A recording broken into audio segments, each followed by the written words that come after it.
Hello everyone, अगर आपने इस सीरीज़ के पिछले एपिसोड्स को नहीं देखा है सो आई सजेस्ट कि पहले आप उन्हें देख लें एंड मेरे चैनल को सब्सक्राइब करें। एंड अगर आपको मेरी वीडियो अच्छी लगे देन प्लीज़ लाइक करेगा। शेंगफई की शेंगवान के साथ बहुत ज़्यादा बड़े वाली बहस हुई थी, तो इसलिए शेंगफई का बॉस इसे कहता है कि कोई बात नहीं, मैं उसे आज जॉब से निकाल दूंगा। लेकिन शेंगवान इसे कहता है कि नहीं, उसे जॉब पर निकालने की कोई ज़रूरत नहीं है, वो कभी मेरे फ्रेंड लई का असिस्टेंट था, इसलिए मैं उसके साथ कुछ भी गलत होते नहीं देख सकता। शाओजू कई बार लई के पापा के लिए बहुत सारी कैंडीज वगैरह लेके आती है, लेकिन लई इसे अपने घर में अंदर नहीं आने देता, जबकि इसे इसकी बहुत ज़्यादा याद भी आ रही थी। कंपनी में सभी आपस में बातें करने लगे थे कि शुयान बिना बात ही सबका सारे के सारे एम्प्लॉयज़ को जॉब से निकाल रहा है किक करके, जिसपे अब ये बड़े ऑफिसर्स को भी बात खटकने लगी थी, जो बोल रहे थे कि हम पक्का इस बारे में मिस्टर शांग से बात करेंगे जिन्होंने इसका प्रमोशन किया। शाओजू ले के पास बहुत सारे फ़ोन कॉल्स लगाती है, लेकिन जब ये इसे रिसीव नहीं करता तो ये इसे ढूंढने के लिए वही बार वाली जगह पे जाती है, जहाँ पे कुछ लड़कियाँ बोल रही थी कि अरे ये तो लई है ना, जो पहले बहुत बड़ा CEO था। एंड इसके पास आके इसे लाइन मारनी स्टार्ट कर देती हैं, जो कि इसे ड्रिंक के लिए इन्वाइट करती हैं। शाओजू इस बार में पहुँच जाती है, जो किसी और लड़के को लई समझ लेती हैं, लेकिन ये तो अब शाओजू के पीछे ही पड़ जाते हैं। कई जगह लड़कियों के साथ compete कर रहा था ड्रिंक पीने में, जब ये शाओजू को यहाँ पे देखता है तो इनसे काफ़ी चिपक के बैठ जाता है। लेकिन शाओजू के पास ये लड़कियाँ आके बोलने लगते हैं कि चलो हम एक साथ ड्रिंक करते हैं। एंड इन्हें शाओजू को परेशान करते हुए जब लई देखता है तो ये इनकी पिटाई करना स्टार्ट कर देता है। एंड पिटाई करके वापस ये जा ही रहा था, लेकिन जब शाओजू इसे रोकती है तो इसे कहता है कि मैंने तुम्हें बचाने के लिए उनकी पिटाई नहीं की, बस मुझे वो पसंद नहीं आ रहे थे। और तुम्हें क्या लगा कि मैं तुम्हें लेके सीरियस हूँ? ऐसा बिल्कुल भी नहीं है। एंड कहीं तुम मुझसे प्यार तो नहीं करने लगी? चलो अब जाओ यहाँ से। अभी तो ये लड़कियों के साथ चलने लगता है, लेकिन जब शाओजू यहाँ से चली जाती है एंड ये लड़कियाँ इसे अपने साथ ले जाना चाहते थे तो ये इन्हें यहाँ से भगा देता है। लेई के बाबा अपनी दवाई वगैरह लेने की रात को कोशिश करने में बेड से नीचे गिर जाते हैं, लेकिन जब इन्हें होश आता है तो अब ये बिल्कुल ही सही हो गए थे, जो कि लई के जेल में जाने से पहले थे। इनकी याददाश्त बिल्कुल वहीं से आई थी जिस टाइम लई को पुलिस पकड़ के ले गई थी। एंड ये लई से कहते हैं कि पुलिस ने तुमसे क्या पूछताछ की। लई भी काफ़ी ज़्यादा खुश होता है कि इसके पापा ठीक हो गए। ये इसे बताते हैं कि तुम्हारी मॉम मुझे छोड़ के गई थी, इसमें उसकी नहीं मेरी गलती थी, मैं ही उसके साथ बहुत ज़्यादा लड़ने लगा था एंड बिजनेस के वजह से उसे टाइम कम दे पाता था। अभी तो ये दोनों ही यहाँ पर सो जाते हैं, लेकिन जब रात को लई की आंखें खुलती हैं तो ये देखता है कि इसके पापा की डेथ हो चुकी है। सभी इसके पापा के फ्यूनरल में आते हैं, लेकिन इसके दिमाग में इसकी पापा की ही बातें आ रही थी, जो इसे बोल रही थी कि तुम्हें अपनी कंपनी को ज्वाइन करना चाहिए, उसे संभालना चाहिए। मैंने भी पूरी उम्र ये किया है, लेकिन लई ने तो पहले कंपनी को सीरियसली लिया ही नहीं था। शांग फैमिली भी यहाँ पे फ्यूनरल में आना चाहती थी, लेकिन इसका हस्बैंड इसे कहता है कि तुम प्रेग्नेंट हो एंड प्रेग्नेंट वुमेन ऐसी जगह पे नहीं आती। सो इसके पापा इन दोनों को यहीं पे छोड़ के सिर्फ अपने आप ही अंदर जाते हैं। लेकिन कुछ टाइम बाद शुयान भी अंदर जाने लगता है, जिसे कि शानफेंग यहीं पर ही रोक लेता है कि तुम कहाँ जा रहे हो, तुम्हारी वजह से ये सब कुछ हुआ है, जो तुमने लई के साथ किया उसकी वजह से उसके पापा बीमार हुए थे।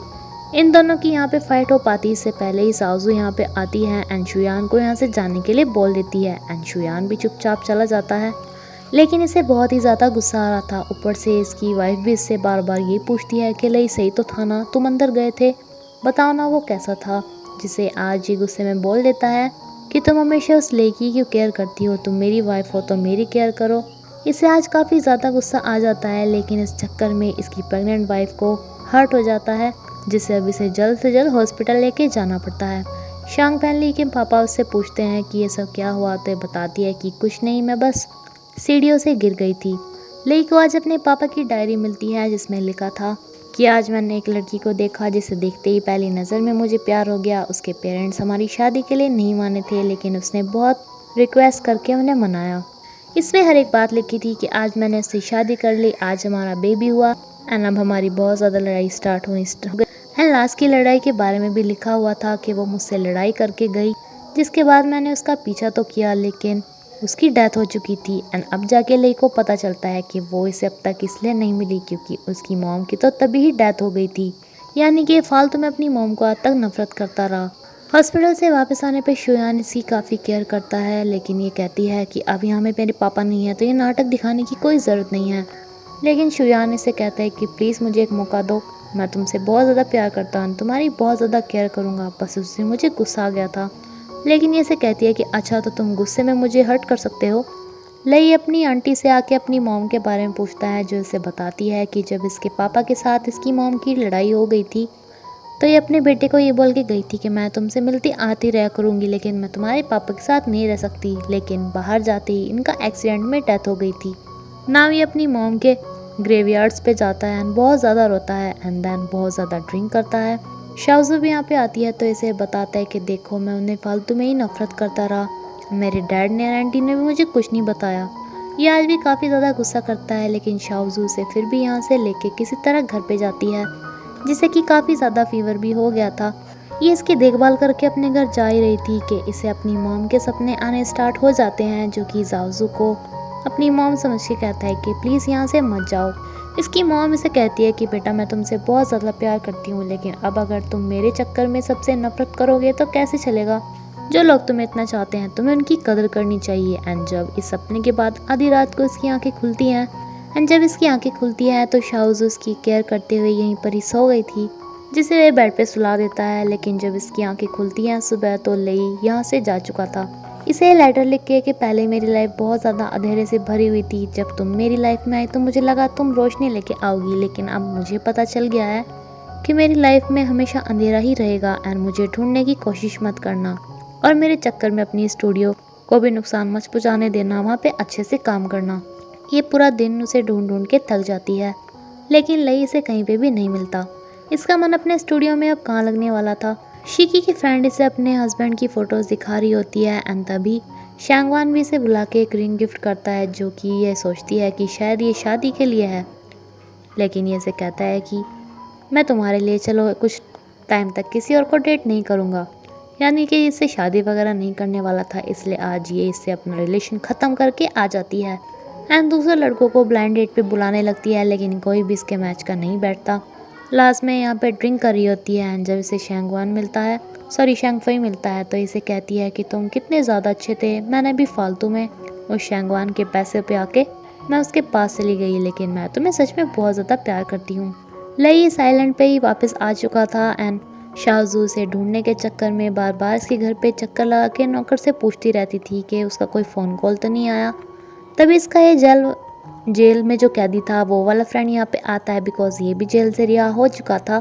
ये इससे अपनी जेल के बारे में कुछ बातें करता है। शाओजू से कहती है कि हाँ मुझे तो लई कभी जेल में मिलने तक नहीं आया, तो इसे बता देता है कि वो तुम्हें बहुत ज़्यादा चाहता है, सिर्फ इसलिए नहीं आया था जिससे कि तुम परेशान ना हो। लई आइलैंड पे आके पूछता है कि वो लड़का कहाँ पे है जिसकी मॉम उसे छोड़ के शहर में चली गई थी, तो ये इसे बताते हैं कि उसकी मॉम वापस आ गई थी, जो कि अपने बेटे को भी और अपने हस्बैंड को भी शहर में लेके चली गई। शैंगफैनली के पापा को भी ये पता चलता है कि शुयान कंपनी में से बहुत सारे लोगों को फालतू में ही निकाल रहा है, जिस पे इसे काफ़ी डांटते हैं। शाओजू के पास एक प्रोजेक्ट आया था, लेकिन आज ये इन्हें कहती है कि मैं थोड़ी लंबी छुट्टी पर जा रही हूँ, इसलिए प्लीज़ ये सब मत दो, क्योंकि ये आइलैंड पे जा रही थी। शिकी फिर से इसे एक बार में मिलती है, जो इसे कहती है कि पता है मैंने बॉयफ्रेंड भी बना लिया, देखो वो मेरा बॉयफ्रेंड। शैनफei इसे कहते हैं कि मुझे पता है जो बार में था वो तुम्हारा बॉयफ्रेंड तो बिल्कुल भी नहीं था, लेकिन ये इसे बोल के चली जाती है कि नहीं नहीं वो मेरा बॉयफ्रेंड भी था। लेकिन ये बहुत ज़्यादा सैड थी। शाओजू ने अपने काम से छुट्टी इसलिए ली थी कि ये यहाँ आइलैंड पे आ सके, बिकॉज इसे पक्का पता था कि लई यहाँ पे तो ज़रूर आया होगा एंड ये इसे मिलके यहाँ कहता है कि तुम यहाँ पे भी टपक पड़ी, मैं सिर्फ अकेलापन चाहता था इसलिए यहाँ पे कुछ टाइम के लिए आ गया था, बट तुमने तो मुझे यहाँ पे भी नहीं रहने दिया। ये ऐसे ही एक पहाड़ी पे खड़ा था, लेकिन शाओजू को लगता है कि शायद ये सुसाइड करने वाला है, इसलिए ये आके इससे चिपक जाती है कि नहीं मैं तुम्हें सुसाइड नहीं करने दूंगी, जाएंगे तो दोनों जाएंगे, जबकि इसे खुद भी नीचे गिरने से बहुत ज़्यादा डर लग रहा था। इतनी देर पे आइलैंड पे सभी लोग ढूंढने लगते हैं, क्योंकि पानी यहाँ पे ऊपर नीचे होता ही रहता है एंड जब ये देखते हैं तो इनके वापस जाने का रास्ता पानी ने बंद कर लिया था। आइलैंड के लोग इन्हें ढूंढने के लिए पानी में आना स्टार्ट हो जाते हैं एंड इन दोनों का सर्दी से बुरा हाल हो गया था एंड लई अपनी जैकेट इसे दे देता है। किसी तरह इसका ध्यान भटकाने की कोशिश करता है कि पता है मुझे मेरी मॉम का पता चला कि उनकी तो कब की डेथ हो चुकी है, लेकिन शाओजू उसे कहती है कि अगर हमें बचाने के लिए यहाँ पे कोई नहीं आया ना तो प्लीज़ मुझे छोड़ के मत जाना। इनका काफ़ी ज़्यादा बुरा हाल होने ही वाला था कि इन्हें बचाने के लिए हेल्प आ जाती है। अब लई का बिहेवियर इसके लिए दोबारा से अच्छा हो गया था। जो कि इसकी काफ़ी ज़्यादा केयर कर रहा था। एंड चांग पेनली के पापा ऐसे कहते हैं कि जैसे कि तुम सबको निकाल रही हो तो क्यों ना मैं तुमको निकाल दूं, क्योंकि हरकतें तो तुम्हारी ऐसी ही हो रही हैं। लेकिन ये तो एक नंबर का चमचा था जो कि इनसे रिक्वेस्ट करने लगता है कि नहीं, मैं आपसे कंपनी का पूरा ख्याल रखूँगा, प्लीज़ आप ऐसा मत करो।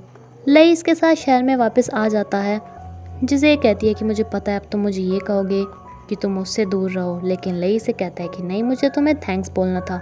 अब ये जाता है अपने इस कैदी फ्रेंड के पास, क्योंकि ये भी बिजनेस में बहुत ज़्यादा अच्छा है। एंड अब लई को अपनी कंपनी का CEO वापस से बनना था किसी भी तरह, उस मिस्टर शुयान को हरा के। एंड इसी के साथ एपिसोड यहीं पे ख़त्म होता है फ्रेंड्स। Thank you. अगर आपको मेरी वीडियो अच्छी लगी हो तो प्लीज़ लाइक करें।